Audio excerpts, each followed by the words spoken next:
جمع کروانے ہیں. لیکن اگر بالفرض مسجد کا اکاؤنٹ کھلا ہوا نہیں ہے اور یہ حفاظت کی غرض سے اس کے اوپر سب کو اعتماد ہے اور یہ صرف حفاظت کے لیے اپنے اکاؤنٹ کے اندر اس کو رکھ دیتا ہے، استعمال نہیں کرتا، تو رکھوانے تک تو اجازت ہوگی کہ اس کے اندر رکھوا دے تاکہ اس کا پیسہ جو مسجد کا پیسہ ہے وہ محفوظ رہے. لیکن بہرحال جو حالات ہیں، جس طرح کا ہمارا دور ہے، وہ سب جانتے ہیں کہ کس طرح کے مسائل کھڑے ہوتے ہیں، اور بیسیوں مسائل ہمارے پاس اس حوالے سے آئے بھی ہیں کہ جب اس طرح کا معاملہ ہوتا ہے تو بعض اوقات وہ رقم پھر جس کے پاس رکھوائی گئی ہوتی ہے وہ استعمال کر ڈالتا ہے، اور پھر اس کے بعد مسجد کے جو اخراجات ہوتے ہیں اس کے معاملات کھڑے ہوتے ہیں اور بہت کچھ آگے پھر جھگڑے کھڑے ہوتے ہیں، فتنے پیدا ہوتے ہیں.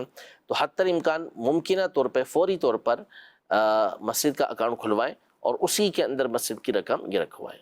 ٹھیک ہے. اور اگر کسی نے یہ جو آپ نے بتایا اس کے مطابق رکھے ہوئے ہیں تو ان کے لیے بھی لازم ہوگا کہ اس کو استعمال نہیں کریں. بالکل ظاہر ہے کہ یہ صرف اور صرف حفاظت کی غرض سے انہوں نے اس کے اندر رکھے ہوئے ہیں.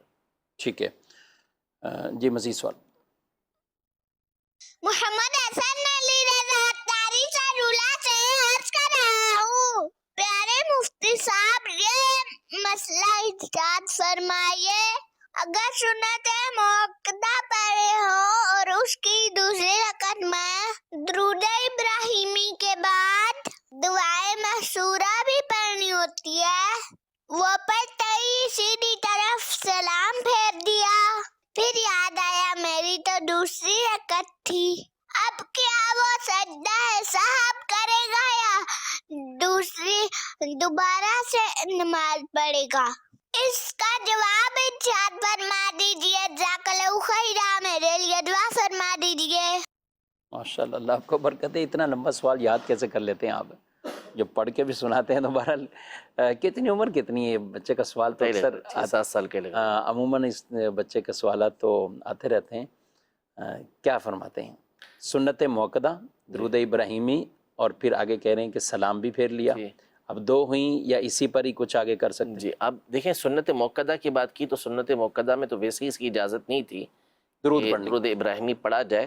اس کا حکم اس حوالے سے فرضوں کی طرح ہی ہے، فوری کھڑا ہو جانا چاہیے تھا. اب درود ابراہیمی پڑھ لیا، یاد آ گیا تو بھی فوراً کھڑے ہو جاتے اور آخر میں سجدہ صاحب کر لیتے. بہرحال جب سلام پھیر لیا تو اب یاد آتے ہی فوراً کھڑے ہو جائیں اور آخر کے اندر سجدہ صاحب کر لیں، اس سے آپ کی نماز ہو جائے گی. ایک سوال ہے کہ اذان سے پہلے سنت پڑھ سکتے ہیں؟ اذان سے پہلے سنتیں پڑھیں گے، ہو تو جائیں گی، لیکن جو طریقہ کار ہے وہ یہی ہے کہ اذان ہونے کے بعد ہی سنتیں یہ ادا کی جائیں. یعنی نبی پاک صلی اللہ علیہ وسلم کے زمانے اقدس سے یہی معمول رہا کہ اذان ہونے کے بعد ہی سنتیں ادا کی جاتی ہیں، اور سنت بھی یہی ہے. یعنی جیسے عصر کی سنتیں ہیں تو وہ بھی اذان کے بعد ہی پڑھی جاتی ہیں، ظہر کی سنتیں ہیں تو وہ بھی اذان کے بعد ہی پڑھی جاتی ہیں، عشاء کی سنتیں ہیں تو وہ بھی اذان کے بعد، اسی طرح فجر کی سنتیں ہیں تو وہ بھی اذان کے بعد ہی پڑھی جاتی ہیں. اگر پڑھیں گے تو یہ سنت کے خلاف ہوں گی، کہ سنت طریقہ کار یہ نہیں ہے، معصور طریقہ کار کے خلاف ہے. لیکن اگر کسی نے پڑھی تو بہرحال سنتیں اس کی اس اعتبار سے ادا ہو گئیں کہ یہ سنتیں اس نے پڑھ لی ہیں، لیکن ان کا جو سنت وقت تھا اس میں یہ ادائیگی نہیں ہوئی، وہ اذان کے بعد ہے. جی وہ اذان کے بعد. اور نارمل بعض کا تو اس کا اہتمام ظاہر ہے، بعض نمازوں میں تو ایسا ہوتا ہے وقت کافی دیر پہلے شروع ہوگا، پھر جیسے فجر کی اذان ہے تو وقت تو شروع پہلے ہی ہو جاتا ہے، لیکن ہمارے ہاں جماعت کے اعتبار سے 20 منٹ پہلے اذان یا 25 منٹ پہلے اذان دی جاتی ہے. لیکن جیسے عصر کی نماز ہے تو بعض کا تو وقت اذان کے ساتھ 2-3 منٹ کا فرق ہوتا ہے. ظہر کا بھی یہی ہے. جی ہاں، ایسے آپ کر لیں کہ جن جگہوں پہ 1 بجے یا اس کے قریب نمازیں ہو رہی ہیں تو وہاں بھی یہ مسائل ہو سکتے ہیں. تو وقت سے پہلے ہی پڑھ لی تو وقت سے پہلے پڑھ لی تو پھر تو وہ سنتیں ہوئی ہوں گی نہیں نا، وہ تو نفل ہو جائیں گی. اگر نفل پڑھنے کی اجازت تھی اس وقت میں تو وہ تو پڑھنے کی اجازت تھی. یعنی سنت کے اعتبار سے اجازت نہیں ہے کہ یہ سنتیں آپ کے اس وقت کے ادا ہوئیں. یہ ہوتا ہے عام طور پہ اس صورت میں ہوتا ہے جب کہ سفر وغیرہ پہ کہیں جانا ہوتا ہے. جیسے مثال کے طور پر فجر کا اول وقت شروع ہوا اور کسی کو نکلنا ہوتا ہے تو عام طور پہ اس میں یہ کرتے ہیں کہ اذان وغیرہ شروع ہوئے بغیر سنتیں اور فرض وغیرہ پڑھ کے پھر چلے جاتے ہیں. یا اسی طرح بعض اوقات عصر کا وقت شروع ہو چکا ہے اور ابھی اذان نہیں ہوئی تو پھر اس میں بسا اوقات یہ لوگ پڑھ کے کسی جگہ پہ جانا ہے تو چلے جاتے ہیں. تو بہرحال اگر عذر ہے تو ٹھیک ہے، ورنہ ایسا نہیں کرنا چاہیے. جی مزید سوال. مفتی صاحب سے میرا یہ سوال ہے کہ صدقہ و خیرات کن لوگوں کو دینا افضل ہے؟ جی، کن لوگوں کو صدقہ خیرات؟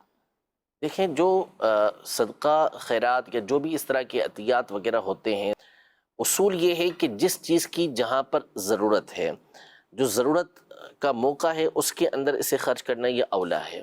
اب کسی جگہ پر مسجد بنانے کی ضرورت ہے اور وہاں آپ مدرسہ بنانا چاہتے ہیں، حالانکہ پہلے سے مدرسہ وہاں پر موجود ہے، تو اب اولا یہ ہے کہ آپ مسجد بنائیں۔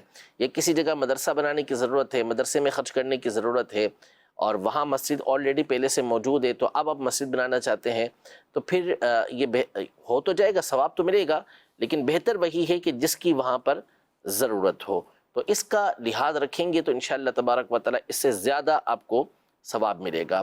اب دعوت اسلامی کے حوالے سے کہ اللہ کا شکر الحمدللہ ساری دنیا کے اندر دعوت اسلامی کام کر رہی ہے اور مختلف شعبہ جات کے اندر کام کر رہی ہے، تو آپ کا جو عطیہ ہے، جو آپ کے صدقات وغیرہ ہیں، یہ کسی ایسے مقام پر لگے کہ جہاں آپ کی رقم کے ذریعے زیادہ سے زیادہ نیک کام کیے جا سکتے ہیں، ٹھیک، تو اس میں آپ کا فائدہ بھی زیادہ ہے، ثواب بھی آپ کو زیادہ ملے گا۔ یعنی ایک تو ضرورت کو پیش نظر رکھا ہم نے، دوسرا یہ کہ جس جگہ آپ کی رقم گئی ہے، اگر وہ رقم مختلف چیزوں کے اندر استعمال ہوتی ہے تو انشاءاللہ تبارک و تعالی آپ کو مختلف چیزوں کا اس کے اندر ثواب بھی ملے گا۔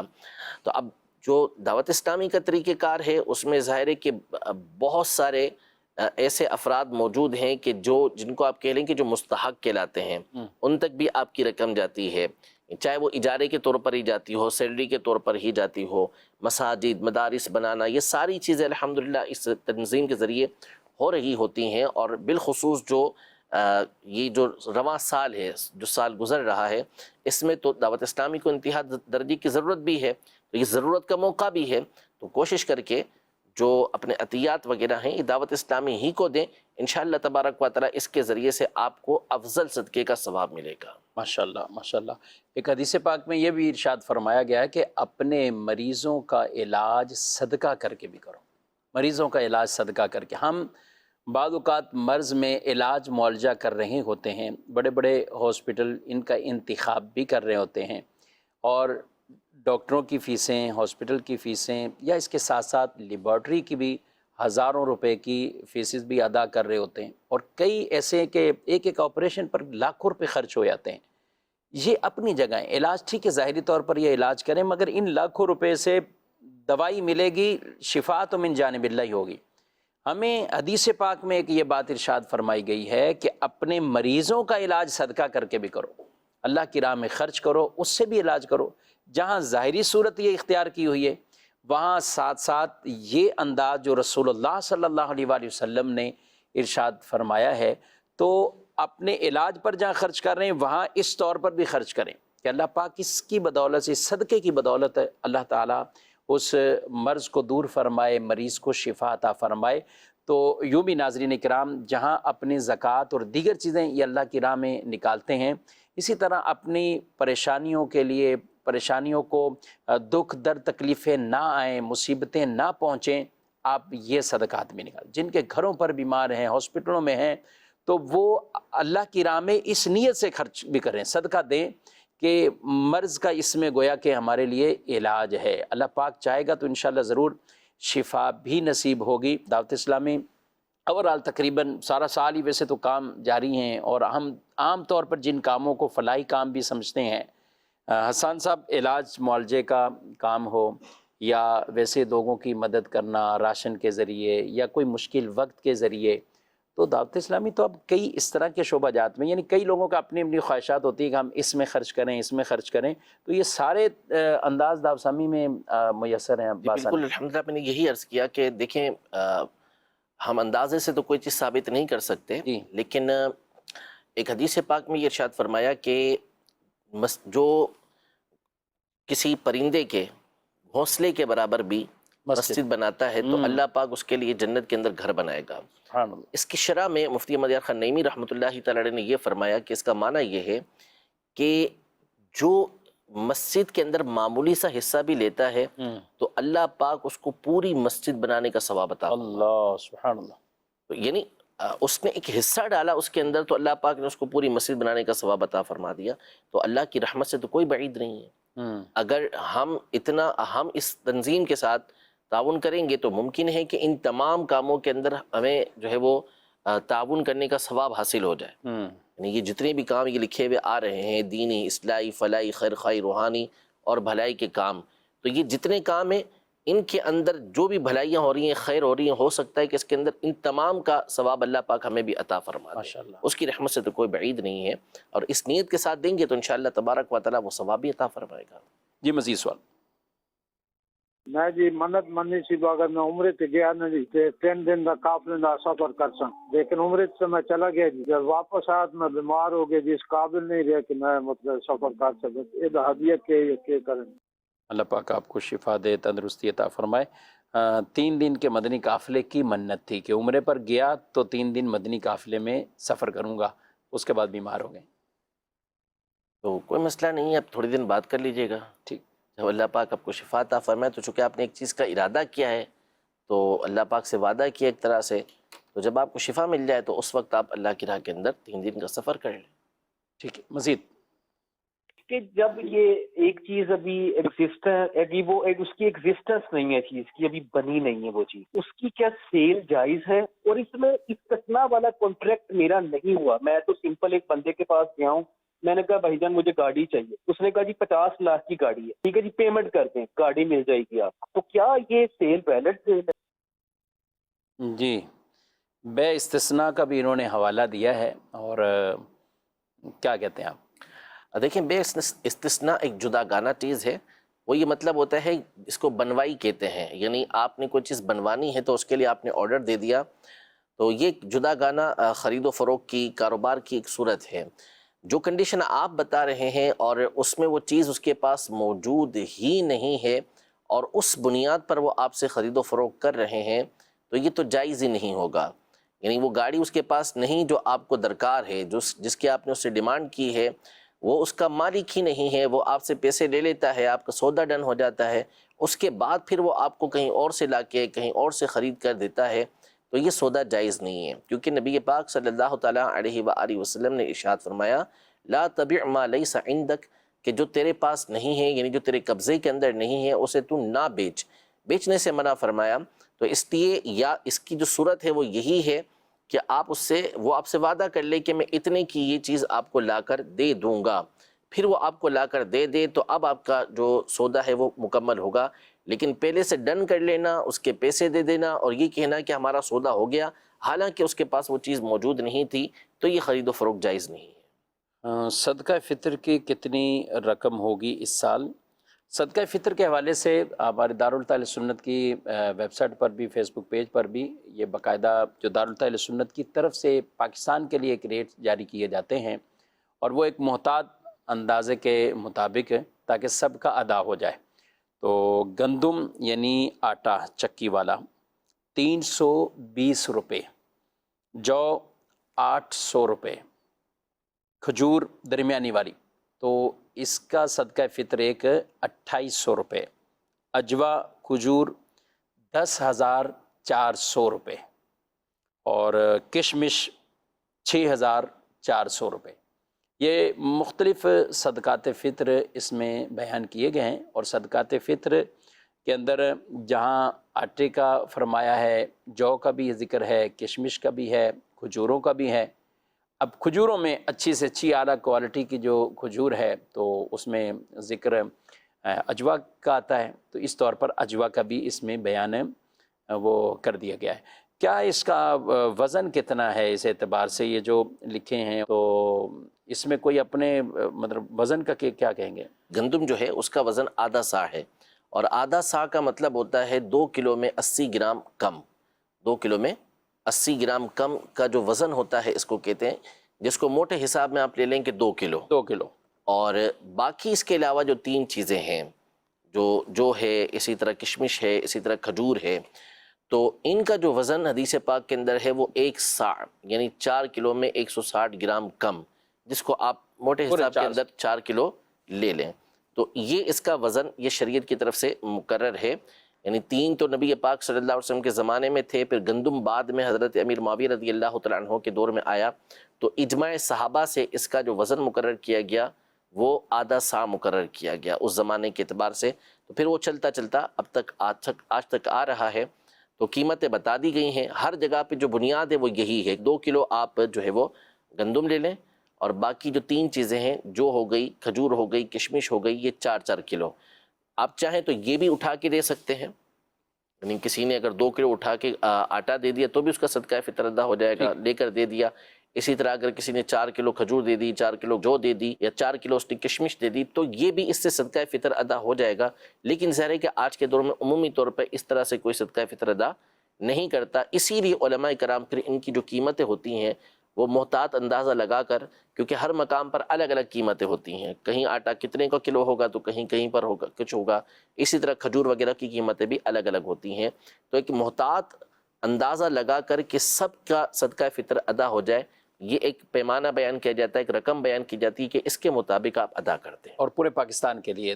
جی یہ ظاہر پاکستان کے لیے ہے، یعنی اس میں کراچی میں بھی کچھ 10-15 روپے کے بعد کا فرق ہو سکتا ہے اپنے علاقے کے اعتبار سے، لیکن اوورآل سب کے لیے یہ جاری ہوتا ہے، تو اسی رعایت کے مطابق اس کو 320 روپے آٹے کے حساب سے اس کا یہ ریٹ پاکستانی پیسے۔ اچھا، اس میں یہ کھجوروں کا جب ذکر آیا نا، مجھے ایک بندے نے ایک دفعہ بڑی عجیب بات کی کہ 4 کلو کھجوریں ہیں، تو وہ کہہ رہے ہیں ہم تو مسجدوں میں 10 کلو جا کے رکھاتے ہیں، جیسے افطاری کرواتے ہیں، تو اس مسجد میں 10 کلو دے دی تو اس میں دے دی، اس میں دے دی، جو عام نارمل افطار ہوتا ہے، تو یہ بھی اس سے بھی ہمارا کافی ہو جائے گا صدقہ فطر؟ دیکھیے سب سے پہلی چیز تو یہ ہے کہ صدقہ فطر اور زکوٰۃ ان میں تو ضروری ہی کہ نیت ہو، یعنی دیتے ہوئے آپ کی ان چیزوں کی نیت ہوگی، نیت کے بغیر یہ ادا نہیں ہوتے۔ اور دوسری بات یہ ہے کہ ان کے اندر یہ شرط ہے کہ جس کو آپ دے رہے ہیں اس کی ملک کرنا ضروری ہے، یعنی بٹھا کے لوگوں کو آپ نے کھلا دیا کہ جی کھا لیں سارے آپ، تو پھر اس صورت میں آپ کی زکوٰۃ اور صدقہ فطر ادا نہیں ہوگا۔ اس میں تملیک یعنی مالک کرنا یہ شرط ہوتا ہے۔ تو مسجدوں کے اندر کہیں ایسا نہیں ہوتا کہ آپ 10 کلو یا 100 کلو کھجوریں رکھ کر آ جائیں، تو وہ وہی ہوتا ہے کہ جو یہاں بیٹھ کے کھانا چاہے وہ کھا لے، افطاری ہو جاتی ہے، کوئی دوسرا اٹھا کر نہیں لے جا سکتا۔ یعنی اسی طرح تو آپ مسجد نبوی علیہ صاحبہ الصلاۃ والسلام میں لوگ پتہ نہیں کیسی کیسی نعمتیں رکھ رہے ہوتے ہیں، تو اگر وہ اس میں نیتیں کر لیں اس طرح کی، یعنی کھجوروں کے اعتبار سے کھجوریں رکھ رہے ہوتے ہیں، کشمش رکھ رہے ہوتے ہیں، تو پھر تو پتہ نہیں کتنے صدقہ فطر ان کے ادا ہو جائیں گے۔ تو ایسا کچھ نہیں ہوتا، اصل یہ ہوتا ہے کہ آپ نے دیتے ہوئے یہ نیت کرنی ہے، ایک تو صدقہ فطر کی، دوسرا آپ نے جس کو دینا ہے اس کو مالک کرنا ہے، یہ مباح کرنا کہلاتا ہے کہ جو کھانا چاہے کھا لے، اس سے آپ کا زکوٰۃ اور صدقہ فطر ادا نہیں ہوتے۔ اور تیسرا وہ خود حقدار بھی ہو، جی ظاہر سی بات ہے، جس کو دینے رہے ہیں وہ، اور جو اوورآل اس طرح افطاری کے مواقع پر ہوتے ہیں اس میں کون دیکھے؟ ہر طرح کے افراد، ہر طرح کی افطاری کا۔ جی تو ان چیزوں کا بھی بہرحال وہ خیال کرنا ہے۔ زکوٰۃ بڑے محتاط طریقے سے ادا کرنی ہے تاکہ زکوٰۃ اور اسی طرح صدقہ فطر بھی یہ ہمارے ادا ہو جائیں۔ باقی ویسے بھی یہ افطار کروانا اور اس طرح کی دیگر جو یہ نفلی چیزیں، تو ان میں ہمیں اپنے نفلی پیسے، مطلب عام پیسے نکال کر صاف پیسوں سے آپ یہ اللہ کی راہ میں خرچ کیجئے، افطاریاں بھی کروائیں، بالکل بہت ثواب کا کام ہے۔ بلکہ روزے دار کو جو ایک گھونٹ بھی پلائے گا، بلکہ اس میں پیٹ بھر کے کھلانے والے کے لیے کہ وہ حوض کوثر سے ایسا پیے گا کہ پھر کبھی پیاس نہیں لگے گی اس کو، تو جس سے طاقت ہو ضرور یہ عمل بھی کیجیے۔ جی مزید کہ ایک بندہ ہے، ٹھیک ہے، اس 90 لاکھ روپے ہیں، جس میں سے ٹریکٹر شو روم ہے کاروبار کے حوالے سے، تو 45 لاکھ روپے جو ہے نا وہ پڑے ہوئے ہیں، تو 45 لاکھ جو ہیں وہ ہمارے کسی اور پر قرضہ ہے، مطلب جو گاڑی لے کے گیا ہے ان پر قسطیں ہیں ہماری، تو کوئی 1 ماہ میں ملے گا تو کوئی 6 ماہ میں ملے گا۔ 90 لاکھ روپے اور بھی ہیں جو اینٹ کے بچے ہوتے ہیں نا اس میں لگے ہوئے ہیں، وہ بھی رقم اپنی ہے میری، وہ جو ہے نا کچھ ٹائم کے بعد ملے گی، تو اس سے زکوٰۃ کا کیا حکم ہوگا؟ جی کچھ پیمنٹ ان کی کہیں لگی ہوئی ہے، اگرچہ مال تجارت وہ بھی ہے، اور کوئی جو گاڑی وغیرہ بیچ دی اس کی قسطیں آنی بھی ہیں، 45 لاکھ روپے وصول بھی ہونے ہیں، کیا کہتے ہیں؟ دیکھیں جو رقم موجود ہے ان کے پاس اس کی زکوٰۃ تو فی الفور دینی ہے، اور جو موجود نہیں ہے زکوٰۃ اس کی بھی لازم ہے، اس کی بھی دینی ہے۔ اس میں آسان اور عافیت والا طریقہ کار یہ ہے کہ آپ ابھی ہی ساری رقم کی زکوٰۃ نکال دیں، لیکن اگر ابھی نہیں نکالتے تو پھر جیسے جیسے نصاب کا 5واں حصہ ملتا جائے گا، جیسے مثال کے طور پر ابھی اگر نصاب جو ہے وہ 1,30,000 یا سم تھنگ کچھ بنتا ہے مثال کے طور پر، یا ہم لے لیتے ہیں 1 لاکھ روپے مثال کے طور پہ بنتا ہے نصاب، تو اس کا جو 5واں حصہ وہ بنے گا 20,000 روپے. تو اگر وہ مل گئے تو اس کے اوپر پھر زکوٰۃ آپ کو، اس کے 5ویں حصے کی زکوٰۃ آپ کو نکالنا پڑے گی. لیکن نکالنا بہر صورت ہے. اب یہ ساری رقم آپ کو مثال کے طور پہ 2 سال کے بعد ملتی ہے، تو اب 2 سال کی زکوٰۃ پھر آپ کو ایک ساتھ نکالنا پڑے گی. اس لیے بہتر یہ ہے کہ آپ کے پاس آپ کی جتنی بھی رقم آپ کے اپنے پاس موجود ہے، آپ کے کاروبار میں لگی ہوئی ہے اور لوگوں سے آنی ہے، لوگوں کے اوپر آپ کا قرض ہے، ان تمام کا حساب لگا کر ایک ساتھ ہی آپ زکوٰۃ نکال لیں، تاکہ پھر جب آئے تو آپ کے اوپر بھاری نہ پڑے الگ سے نکالنا. ٹھیک ہے. اور ہونا یہی چاہیے کہ جتنا دینا ہے آپ نے وہ مائنس کر لیں، جی، اور جو لینا ہے وہ پلس کر کے ابھی سے حساب کر لیں. ٹھیک ہے. ٹوٹل زکوٰۃ نکالنے کا طریقہ کوئی آسان سا، 6 لاکھ کسی کے پاس ہیں، 5 لاکھ ہیں، 2 لاکھ ہیں؟ سمپل ہے، یعنی لوگوں کے لیے کوئی مشکل کام نہیں ہوتا. 2.5% نکالنی ہے. 1 لاکھ روپے پر 2,500 روپے نکلیں گے، اس حساب سے جتنے بھی ہوں آپ لگاتے چلے جائیں. 40 پہ تقسیم کر کے بھی آرام بن سے جائے گا. جی، کچھ SMS بھی ہیں، ان کو بھی شامل کرتے ہیں. گھر سے کوئی خواتین یہ صدقات میں کیسے شامل ہوں؟ ان کے پاس تو اپنے پاس پیسے نہیں ہوتے. سبحان اللہ. ایسا نہیں ہوتا کہ پیسے نہیں ہوتے، عام طور پر ہوتے ہیں. اور ایسا نہیں ہے کہ جو صدقہ ہے اس کے لیے کوئی لاکھوں روپے درکار ہوں، صدقہ تھوڑا سا بھی ہو سکتا ہے. یعنی حتیٰ کہ حدیث پاک کے اندر یہ ارشاد فرمایا کہ جہنم سے اپنے آپ کو بچاؤ اگرچہ کہ کھجور کا ایک حصہ صدقہ کر کے. تو اگر ایک کھجور یا اس کا آدھا حصہ بھی آپ اللہ کی راہ کے اندر دے تو یہ بھی صدقہ ہے. تو جو اللہ پاک نے آپ کو عطا کیا ہے اس میں سے آپ اللہ کی راہ کے اندر صدقہ نکالیں. تو ایسا نہیں ہے کہ خواتین کے پاس کچھ نہیں ہوتا تو وہ صدقہ نہیں کر سکتی. عام طور پہ کچھ نہ کچھ موجود ہوتا ہے، اور نہ ہو تو جو گنجائش اللہ پاک نے آپ کو دی ہے اسی کے مطابق صدقہ کریں. اگر کچھ بھی نہیں ہے تو جو گھر کے اندر کھانا بنایا ہے اسی میں سے کچھ شوہر کی اجازت کے ساتھ کسی کو دے دیا غریب کو، تو یہ بھی اللہ کی راہ کے اندر صدقہ کرنا کہلائے گا. ٹھیک ہے، ماشاءاللہ. اور جو شوہر بھی خرچ کرتے ہیں، بلکہ ایک حدیث پاک میں جو حسان صاحب وہ کہا کہ اللہ پاک نے ہمارے خادموں اور غلاموں کو بھی محروم نہیں رکھا. جی، وہ یہی ہے کہ ایک حدیث پاک کے مطابق جب شوہر کما کر آتا ہے، شوہر کے مال سے بیوی کھانا بناتی ہے، اور خادم کو حکم ہوتا ہے کہ وہ اس میں سے کچھ حصہ صدقہ کرے گا، تو پھر اللہ پاک تینوں کو برابر برابر ثواب عطا فرماتا ہے. یعنی خادم کو یہ لے جا کر دینے کا صدقے کا ثواب عطا فرماتا ہے، شوہر کو کمانے کا عطا کرتا ہے، بیوی کو بنانے کا عطا کرتا ہے. پھر فرمایا کہ اللہ پاک کی حمد ہے کہ جو ہمارے خادموں کو بھی نہ بھولا، یعنی اس نے ان کو بھی ثواب سے محروم نہ رکھا. جی، مزید کو میرا مفتی صاحب سے یہ سوال ہے کہ مسجد کی رقم سے کوئی پرائز بانڈ خرید کر وہ اس نیت سے رکھ سکتا ہے کہ اس سے جتنے بھی پرائز بانڈ کھلیں گے تو کیا میں وہ مسجد میں استعمال کر سکتا ہوں؟ صحیح. مزید سر، سوال میرا یہ تھا کہ ہمارے والد صاحب نے 4 بیٹوں کے نام پہ جو ہے نا مکان لگوا دیا ہمارے نام، تو کیا اس میں بہنوں کا حصہ ہوگا؟ والدہ بھی موجود. جی، 4 بیٹوں کے نام کا. جی، مسجد کے پیسوں سے تصرف ایسا کر سکتے ہیں؟ نہیں، ایسا تصرف نہیں کر سکتے. مسجد میں جس نے چندہ دیا ہے اس نے مسجد میں استعمال کے لیے دیا ہے. اس طرح جو ہے وہ اس میں تصرف کر کے اس سے یہ چیزیں خرید لینا، اس کی اجازت نہیں. ظاہر ہے یہ خرید و فروخت یہ ہے باقاعدہ، جی، جو بھی اس طرح معاملات کرنا ہے تو اس کی اجازت نہیں ہے. 4 بیٹوں کے نام پہ مکان کیا ہے، کیا والدہ کا بھی حصہ ہے؟ دیکھیں اب کس طرح نام کیا، ظاہر سی بات ہے کہ وہ کس طرح نام کیا ہے سارا دیکھنا ہوگا. والد صاحب خود حیات بھی ہیں یا نہیں ہیں، یہ ساری تو معلومات لینا پڑے گی. دارالفتہ اہل سنت میں آپ فون پہ پہلے رابطہ کر لیں. ٹھیک ہے. اور اگر آپ کے شہر میں دارالفتہ اہل سنت ہے تو باقاعدہ جو بھی ظاہر نام کیا ہے تو کوئی لکھا ہوا ہوگا، اور مزید کس کیفیت کے ساتھ نام کیا ہے. آپ اسی گھر میں سارے رہتے ہوئے ہیں اور پھر ہی نام کیا تو اس کے اپنے شرعی مسائل ہیں. والد صاحب ابھی حیات ہیں یا انتقال ہو گیا تو اس صورت میں بھی ان میں مسائل میں وہ فرق پڑتا ہے. تو ضرور دارالفتہ اہل سنت جو بھی آپ کے شہر میں ہیں، کراچی شہر میں الحمدللہ مختلف جگہوں پر دارالفتہ اہل سنت موجود ہیں.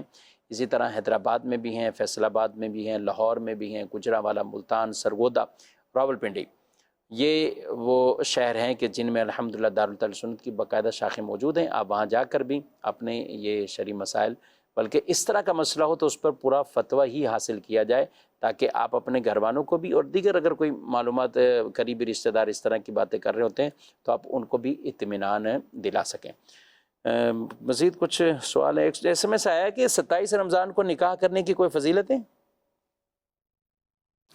کہیں پڑھی نہیں ہے جی، تو ایسی کوئی فضیلت پڑھی نہیں ہے، اور بظاہر ایسا کوئی لگتا نہیں ہے کہ خاص طور پہ کوئی اس کی فضیلت ہو۔ ہاں یہ ہے کہ جو کوئی برکت حاصل کرنے کے لیے ویسے ہی ان خاص تاریخوں کو، خاص مقام کو بھی، کئی مکہ مکرمہ میں، مدینہ منورہ میں، پھر رمضان کے دن روزے کی حالت، پھر اگر 27 جمعے کا دن آ جائے، پھر اس طرح کی جو بہت ساری اور باتیں بھی ہو سکتی ہیں، تو جو نیت پر قادر ہے اور اچھی نیت کے ساتھ کہ سنت کی ادائیگی ہو رہی ہے، اور پھر اس کے بعد وہ یہ دیکھتا ہے کہ چونکہ مقدس مقامات اور مقدس اوقات کے اندر عبادت کا ثواب بڑھ جاتا ہے، ایسی واقعی کوئی صاحب نیت شخصیت ہے جو اس طرح کرتا ہے نکاح، تو بالکل اس کو اس دن کا جو ہے وہ فائدہ حاصل ہوگا۔ ٹھیک ہے، ماشاء اللہ۔ گندم بھی دے سکتے ہیں یا صرف آٹا ہی دینا ہوگا؟ گندم بھی دے سکتے ہیں، اصل تو گندم ہی ہے، اور چاہیں تو اس کا آٹا بھی دے سکتے ہیں۔ جی، مزید سوال؟ میرا مفتی صاحب سے یہ سوال ہے، کیا انسانوں کی طرح جنات پر بھی شرعی احکام لاگو ہوتے ہیں؟ جزاک اللہ خیر۔ آمین، جزاک اللہ، ماشاء اللہ۔ انسانوں کی طرح جنات کے شرعی احکام، جی بالکل، جو جنات ہیں وہ یہ احکام کے مکلف ہیں، ان کے اوپر احکام لازم ہوتے ہیں۔ قرآن مجید فرقان حمید میں اللہ جل شانہ نے بہت سارے مقامات پر جہاں انسانوں کو خطاب فرمایا، وہیں پر جنات کو بھی ارشاد فرمایا ان سے، جیسے فرمایا کہ وما خلقت الجن والانس الا لیعبدون، کہ ہم نے انسان اور جنات ان کو اپنی ہی عبادت کے لیے پیدا کیا۔ اسی طرح کئی مقامات پر ہے یا معشر الجن والانس، کہ اے انسان اور جنات کے گروہ، تو یہ احکام اللہ پاک نے بیان فرمائے ہیں اور اس میں جنات کو مکلف کیا گیا ہے۔ تو جنات کے اوپر نمازیں بھی فرض ہوتی ہیں، روزے بھی فرض ہوتے ہیں، اور احکام بھی ان کے اوپر جو ہے وہ لاگو ہوتے ہیں۔ اچھا، باقی فرق ہے کہ عام انسانوں میں جیسے مسلمانوں کے عام احکامات ہیں وہ جدا ہیں، جنات کے اپنے اعتبار سے؟ دیکھیے فرق ہو سکتا ہے، لیکن اس کی ڈیٹیل تو بہت ہی مشکل ہے کہ مل پائے گی۔ چند ایک باتوں کے علاوہ جیسے غذا کے حوالے سے احادیث طیبہ کے اندر ذکر آیا ہے، لیکن اب اس کی تفصیل بہت مشکل ہے کہ کسی مقام پر آپ کو مل پائے کہ ان کے کچھ احکام میں یوں نماز یوں پڑھنی ہے تو روزہ یوں رکھنا ہے، یہ عام طور پہ اس کا فرق نہیں ملے گا۔ اور جو ظاہر حدیثوں کا وہ یہی کہ اسی انداز میں انہوں نے نماز پڑھنی ہے، اسی انداز میں انہوں نے روزے رکھنے ہیں۔ باقی رہا زکوٰۃ کا معاملہ تو اس کے حوالے سے کہیں پڑھا نہیں کہ وہ مال و اسباب جمع کرتے ہوں اور پھر اس کے بعد ان کو اس کے اوپر زکوٰۃ دینی ہو، یہ میرے علم کے اندر نہیں ہے۔ جنات ہیں برحق، مطلب جنات کا انکار تو جنات کا انکار تو کوئی کر ہی نہیں سکتا، کفر ہے، یعنی باقاعدہ یہ مخلوق ہے، اس کو تسلیم کرنا یہ بھی ضروری ہے، یعنی ان کو ماننا کہ جنات ہیں، اور یہ تسلیم کرنا بھی ضروری ہے کہ مخلوق ہے، وجود ہے ان کا۔ یہ نہیں کہہ سکتے کہ یہ کوئی بدی کی قوت ہے یا یہ بس ایک جو ہے وہ کیفیت ہے، ایسا نہیں، بلکہ باقاعدہ یہ ایک وجود رکھتے ہیں، اور قرآن و سنت کے اندر کثرت کے ساتھ ان کا اسی انداز میں ذکر آیا ہے۔ ٹھیک ہے، ماشاءاللہ۔ جی، مزید سوال؟ عبدالوہاب عرض کر رہا ہوں ڈیر کی سندھ سے۔ مفتی صاحب کی بارگاہ میں یہ سوال پوچھنا تھا عشر کے حوالے سے، کہ جو کسان ہوتے ہیں کسی زمیندار کی زمین وغیرہ کا کام کرتے ہیں، اور ریشو یہ ہوتا ہے کہ 50-50%، یعنی جو فصل اگے گی اس میں جو ملے گا وہ 50-50 ہوگا، عشر کیسے دیں گے؟ اور دوسرا یہ مسئلہ تھا کہ جو زمین ٹھیکے پہ لے جاتی ہے، فار ایگزامپل 1 لاکھ روپے ٹھیکے پہ لے گئی یا 50,000 ٹھیکے پہ لے گئی، تو اس کے لیے عشر نکالتے وقت اس اماؤنٹ کو کچھ کرنا پڑے گا، یعنی مائنس وغیرہ کرنا پڑے گا یا نہیں؟ جزاک اللہ خیرہ۔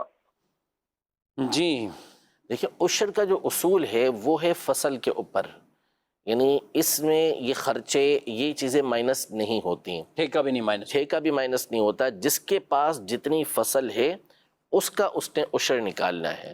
تو اگر ہاف آپ کے پاس ہے، ہاف کسی اور کے پاس ہے، تو آپ نے ہاف یہ عشر نکالنا ہے۔ اور اگر پوری آپ کے پاس ہے تو ایسا نہیں ہو سکتا کہ ٹھیکے کی رقم نکالنے کے بعد آپ جو ہے وہ عشر نکالیں، نہیں، بلکہ جو عشر ہے پیداوار اس کے اوپر آپ نے عشر نکالنا ہے، یہ چیزیں اس میں سے مائنس نہیں ہوں گی۔ جی، مزید سوال؟ 6.5 تولے سونا زکوٰۃ بنتی ہے کہ نہیں بنتی؟ پیسے تو نہیں ہے، 2 تولے چاندی ہے۔ ٹھیک ہے، 6.5 تولے 2 تولے چاندی. پہلے عشر والے کے ساتھ ایک سوال وہ بھی تھا کہ اگر دونوں کے ہیں پارٹنرشپ ہیں، جتنا آپ پارٹنرشپ دیں گے اس کے لیے تو ان کو رہنمائی لینا پڑے گی کہ ہے کیا کہ کس انداز میں کی ہے، لیکن اصول یہی ہے کہ جس کی جتنی فصل ہے اس کے اوپر ان کو عشر دینا ہوگا. 6.5 تولے سونا اور 2 تولے کچھ چاندی. ہاں تو یہ تو واضح ہو گیا نا کہ خود بتائے نا کہ چاندی موجود ہے، تو جب سونے کے ساتھ سونا 7.5 تولہ سے کم ہو لیکن اس کے ساتھ چاندی یا رقم یا بیچنے کا سامان ہو، تو اب ان کو آپس میں ملائیں گے اور دیکھیں گے کہ یہ 52.5 تولہ چاندی کی رقم کے برابر ہے یا نہیں ہے. اور ظاہر ہے کہ 6 یا 6.5 تولہ سونا ہونا اور اس کے ساتھ تھوڑی سی بھی چاندی ہوگی تو ملا کر دیکھیں گے تو یہ 52.5 تولہ چاندی کی رقم کو پہنچ جائے گا، اور اس صورت میں زکوٰۃ جو ہے وہ لازم ہوگی. 2.5% کے حساب سے آپ کو زکوٰۃ دینا ہوگی. جانوروں کی زکوٰۃ کے کیا احکامات ہوتے ہیں؟ میسج آئے. دیکھیں تو بہت تفصیلی بات ہے. اس میں بنیادی اعتبار سے تو یہ ہے کہ جو جانور ہیں اگر یہ تجارت کے لیے لیے گئے ہیں، بیچنے کی نیت سے لیے گئے تھے، تو جو بیچنے کے لیے لیے گئے جانور ہیں ان کے اوپر تجارت کے اعتبار سے زکوٰۃ ہوگی. 2.5% اس کی قیمت کے اعتبار سے آپ کو اللہ کی راہ کے اندر دینا ہوگا، زکوٰۃ نکالنا ہوگی.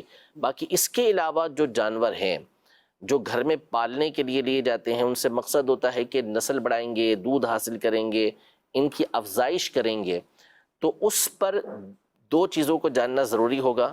نمبر 1 تو یہ کہ ایسے جانور کو چرائی کے جانور کہا جاتا ہے جس میں اصول یہ ہوتا ہے کہ سال کا اکثر حصہ انہوں نے باہر جنگلات وغیرہ سے کھا کر گزارا ہو. ایسا نہ ہو کہ گھر کے اندر سے پال رہے ہوں، گھر ہی کے اندر گھاس لائی جا رہی ہے، گھر ہی کے اندر اس کو کھلایا پلایا جا رہا ہے، یعنی سال کا اکثر حصہ گھر کے اندر وہ کھا پی رہے ہیں، تو پھر ان کے اوپر زکوٰۃ نہیں ہوگی. اول تو شرط یہ ہے کہ پھر پہلے وہ پلتے جو ہوں وہ باہر کی گھاس پر سال کے اکثر حصے میں پلتے ہوں، اور دوسرا پھر ان کی تعداد ہوتی ہے.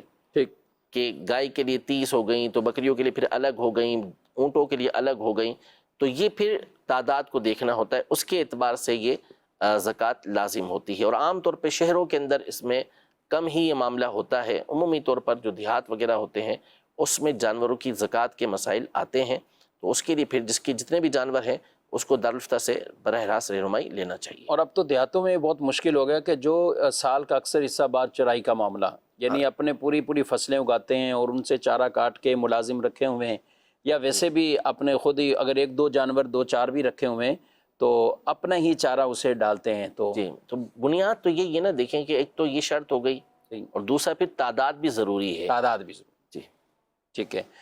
جی ناظرین کرام، آپ نے پروگرام ملاحظہ کیا، وقت بھی ہمارے پروگرام کا اپنے اختتام تک پہنچا ہے. اللہ پاک ہم سب کو علم دین جو سیکھا ہے اس پر عمل کی توفیق عطا فرمائے. آمین بجاہ نبی. ہادیو رہنما ہمارے علماء ہو کبھی درپیش جو کوئی مسئلہ پوچھ لے، حاضر ہوں ہم ان کی بارگاہ.